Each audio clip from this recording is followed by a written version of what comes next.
You know, in Judges chapter 6, we see the Israelites doing their favorite thing, running away from God, and serving idols. And over and over, we see that, and we know that idol is anything that you prioritize higher than God.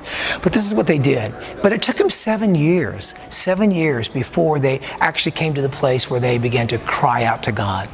And sometimes, maybe we don't understand how desperate situations are. And since perception is a reality to us, are there places in our life that are like blind spots where the enemy is really working, but we just seemingly choose to ignore and maybe don't allow God to work in those areas because we really are not noticing how desperate the situation is?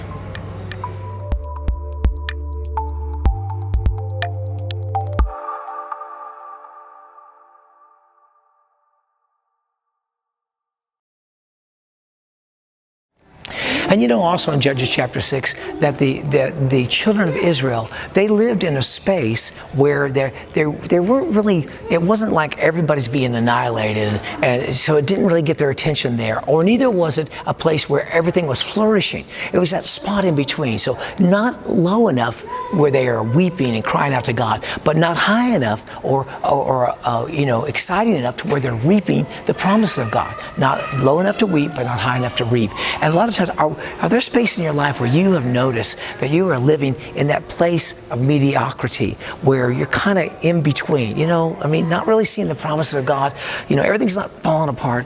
So are you identifying right now that maybe some of these are spots where the enemy would love to keep you so that you're not really seeing the life that God has promised you?